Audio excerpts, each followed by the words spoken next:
Ay, breaking news! Nako, si Tambi pala ang nagpasibak kay Torre, no? Yan po ang usap-usapan ngayon sa social media, no? Na sinasabi nila, si Tambonjing daw po ang may kapakana kung bakit si Torre ngayon ay tinanggal, no? At sabi rin ng iba,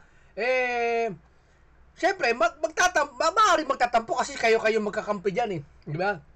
Nabasa ko nga rin Kayo humuli diyan kay Tatay Diggs di ba? Kay Tatay Digong Tapos nagkasibakan ng ganito. Ngayon, alam mo naman si Tambonjing sabi, ambisyoso sa pagiging presidente, di ba? Lahat gagawin. Di ba? Yung ayuda nga. Kita mo naman. Kung ipamahagi ni Tambonjing talagang kala mo kanyang pera, di ba? Akala mo yung pinamudmud nila, di ba? Bago mag-eleksyon, nakalimutan yata ng tao to Bukod pa tong flood control Ito mga, alam mo, ang dami ng perang Pilipinas Totoo lang Hindi mahirap ang bansa natin. Oo, ang nagpapahirap lang yung ibang politician. Oo, na ganito. Hindi, yung iba kurakot. Yung iba hindi naman kurakot, pero akala mo kanya yung pondo. Di ba? O ngayon, usap-usapan niya sa social media ngayon, sa ibang comment section, na ito daw si Tambonjing ay talagang sinibak si Torre kasi nga magiging hadlang ito sa 2028. Kasi naman di hamak naman mas malakas si Torre kaysa kay Bonjing, di ba? Panoorin po natin ito. Bago natin panoorin ito muna, no? Sabi ko sa inyo, kapag kayo maghahayag ng pagiging presidente, magtatakbo akong presidente. Huwag mo sasabihin vice president ka presidente dahil may ngayon pa lang susupiling ka na, sabi ni Tambonjing. No? Susupiling ka na niya. Kasi nga magiging kaagaw mo siya ito. Congrats Torre. Manila, gumawa ng kasaysayan ang bagong Pilipinas nang maitala si General Nicolas Torre III bilang unang PNP chief na opisyal na sinibak bago matapos sa nakatakdang termino. Si Torre ay naitalaga noong Hunyo 2, 2025 matapos ang kanyang panunungkulan ngayong araw, Agosto 26, 2025 o kabuang 2 buwan at 26 na araw. Ang ganitong mabilis na pagbabago sa liderato ay bihiran sa Pilipinas. National Police, karamihan sa mga nakaraang PNP chief ay naglilingkod hanggang mandatory retirement o kumpletuhin ang kanilang itinalagang termino. Dahil dito, itinuturo niyang ang relief ni Torre bilang isang historical, unusual at pangyayari sa isang kasaysayan ng PNP. Alam mo, dalawa lang yan ang sinasabi ng iba. Una, diversionary tactics. Tatlo pala. Una, diversionary tactics. Pwedeng gipit na sila sa mga hindi natin alam o sa mga isa sa mga magkakaibigan dyan, magkakakilala. Sabi niya ni Senator Rodante Marcoleta, puro kaibigan mo, puro kontraktor. Congressman na, kontraktor pa. Di ba? Hindi. Sa issue ngayon, hindi malabong maisip ng tao. Hindi malabo. Maski ikaw, maisip mo yan. Na diversionary tactics, maari sabi ng iba. Kasi nga, ilang beses na yan, yung nag-boxing ito, si Torre. Ano ba ginawa? Pan-divert doon sa nangyaring issue. Di ba? O ngayon, ito naman, issue naman ng flood control. Kasi nga, September 1 na. Pupokus na si Marcoleta, Lunes na yon. Kailan, anong araw na ngayon? Tuesday. Palagay mo, ilang linggo na lang. Kaya diversionary tactics kasi may mabubuko na. Pero, ang sa akin deduction, maari 50-50. Hindi diversionary tactics. Maaring talaga si Torre naglabis sa kapangyarihan. Etong si BBM, alam nyo naman si BBM, di ba? Hindi mo lang kung kakampi niya o ano. Di ba? Sabagay, mas maganda yung ganyan. Kung pag talaga kahit kaalyado mo, kapag palpak at yung kredibilidad ng mga pulis ay napapahiya na dahil sa pinagagawa nito ni Diwata, talagang sisibakin mo to. Biruin mo, ano ka ng boxing? Akala niya siguro, pinuri siya ni Pangulo sa SONA na champion ng Pilipinas, itong si Diwata. Siguro akala niya, pabor sa kanya ang Pangulo. Diba? Saka marami pa siyang issue Diba? O ngayon, sinibak ka na sa pwesto ngayon. Diba? Yan ang sinasabi ko sa inyo. Hindi lahat ng pagkakataon sa inyo. Saka hindi. Yung pangatlo, kahihiyan ito. Bilang isang chief PNP ka. Hindi ko alam kung ipapalsi, sabi NBI, matunog, okay, DPWH. Pero, ang nakakaano dito, sinibak ka. sa pagiging ano mo, sa PNP chief mo. O kaya, yung sinasabi ng karamihan, na ang tawag doon, yung sinasabi ng karamihan na itong si Torre, magpi-56 na. Opo. Kasi ang birthday po ni Torre, ay, ang edad po ni Torre ngayon, 55 years old po. Sa March po, 56 na siya. So, ibig sabihin, makatwiran itong si Bakin, alam mo naman, ang administrasyong junior, hindi mo maintindihan. Di ba? Kaya yung tao, hindi mo alam kung kakampi o ano. Ano ba talaga? Ang dami niyong pautot. Di ba? Kailan ba matatapos yung pagsibak-sibak na yan? Sabi niya tama sinabi niya isa representative Anong sabi? Sinibak niyo si Torre. Samantalang sa flood control, ang dami na napatunayan hindi niyo sinibak. Harap-harapan na. Anong dahilan? Sige nga. Hindi totoo. Biruin mo, yung sa DPWH, napatunayan na may ghost project. Kapabayaan na yun. Di ba? O sa kasinibak. Wala tayong kinakampi sa dalawa, kay Diwata o kay DPWH. Kaso nga lang, may diferensya. Di ba? Sisibakin nyo. Dapat ang kasibak-sibak, o kaya kung sinibak mo to si Diwata, isabay mo na rin yung dapat sibakin. Alin yun? Yung sa DPWH. Di ba? Ilang beses na may ghost project. Tapos yung district engineer, kapalpak. Ilan pa ba ililitaw ng panahon na kapalpakan yan bago bumaba? Delikadesa naman, sir. O, panoorin natin ang mga komento ng mga senador, ha? Yung pagkakarinig ng kay General Toy, effective immediately. Yung pagkakarinig ng kay General Toy, effective immediately, sir. Pinagulat din marahil tulad ng dati, nabila ako doon, yung pagkakarinig niya, hindi ko alam kung ano ang dahilan. Sabalit may kapangyarihan ng Pangulo na gawin yun dahil serving at the pleasure of the President at sino mang PNPC. What about transition, SP? May na-designate na rin yata ang kapalit niya, hindi ako nagkamali. Ayoko lang magaling sa akin ng pag-anunso dahil hindi pa official yun. Pero wala naman sigurong tinatanggal ng walang immediate o agarang kapalit. Ginawa. I have to be clear about it. Galit ako sa kanya, sa ginawa niya, kay Pastor Apollo Kibuloy at kay President Duterte. Pero ngayon naawa ako sa kanya. Dahil after nung ginawa niya lahat, binigyan siya ng posisyon, tapos sinibak na rin siya. Galit ako na naawa ako sa kanya. Pero I wonder, what if ako ang nandyan, nakautot at sinunod ko lahat ng orders ng bibigay ng orders akin. Lahat ang ginawa ko. Kahit na bordering to illegal acts, unconstitutional acts, questionable acts. Ginawa ko na lahat.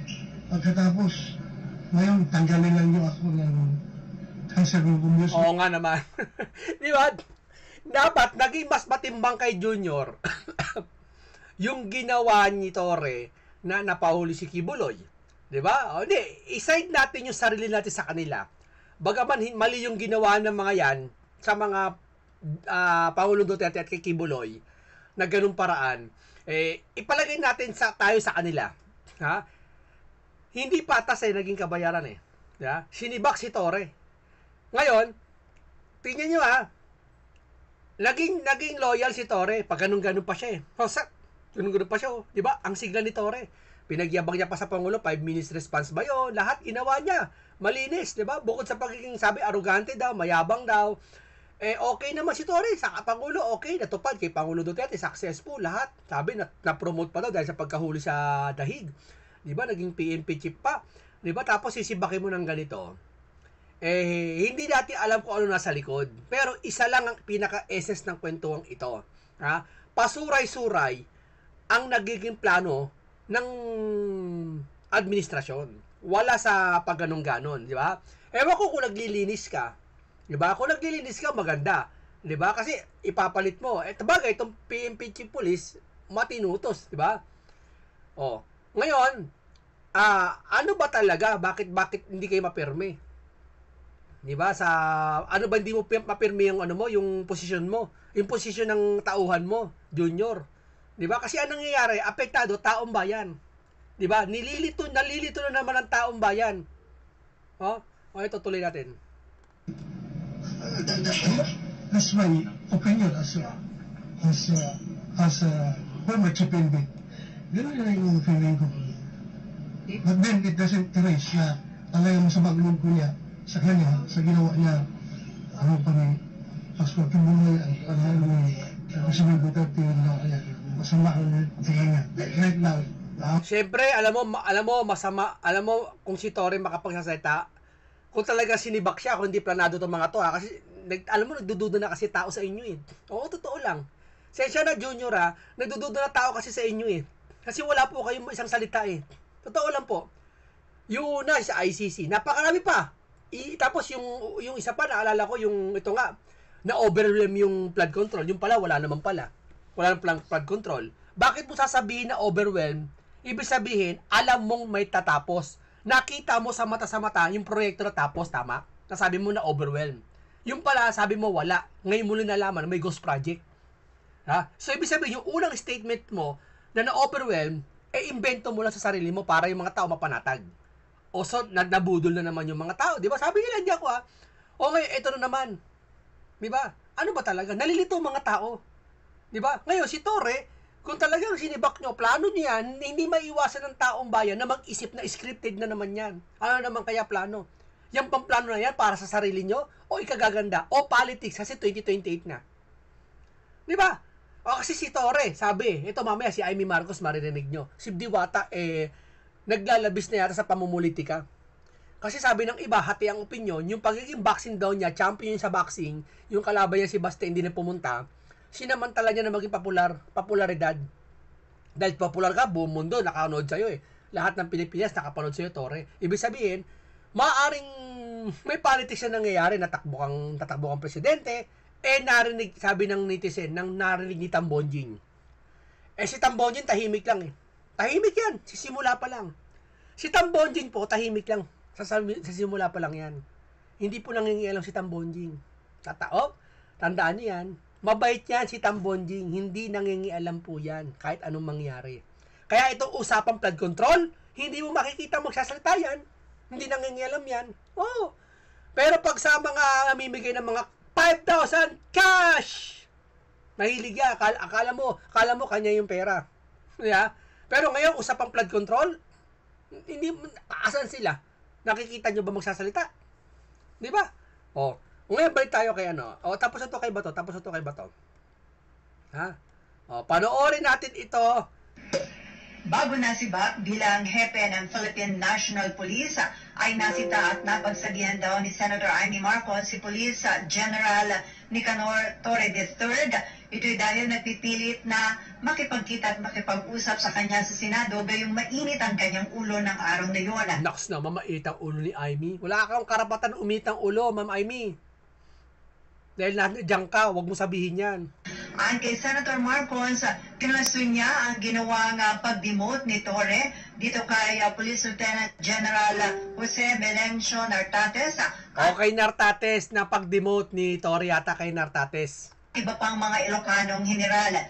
Sinabihan daw niya si Torre na may balik ang kanyang ginagawa. Sinabi ni Amy kay Torre na, may balik yung ginawa mo na yan. Tapos, nagdilang demonyo daw si nagdilang anghel daw si Amy. At hindi naman daw niya inaasahan na makalipas ang ilang linggo ay masisibak sa pwesto si Torre. Narito ang bahagi ng payag ni Senator Amy Marcos. Nagka-enkwentro ko dito eh. Kasi pinagpipilitan niya na makita-kita at makikatubili sa mga senador. Inaantay ko na umalis siya kasi maliit ang ulo ko nun eh.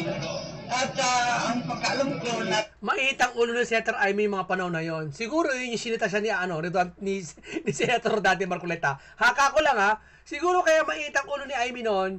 Ewan ko kung anong araw yung tutukoy niya. Pero hinala ko yung baka isinita siya ni Senator Dante Marcoleta. As usual, late ka na naman.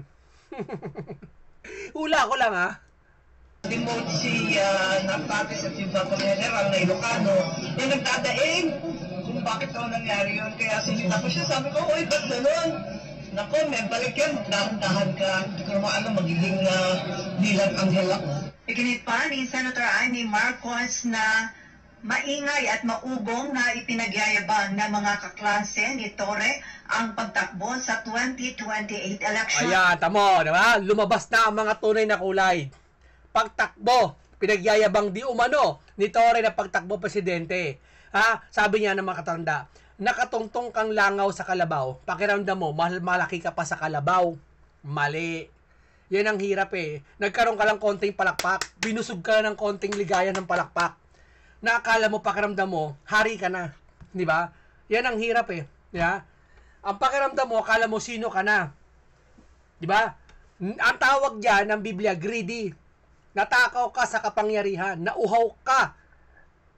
Gusto mo mas mataas pa, nasa tuktok ka na, gusto mo mas mataas pa.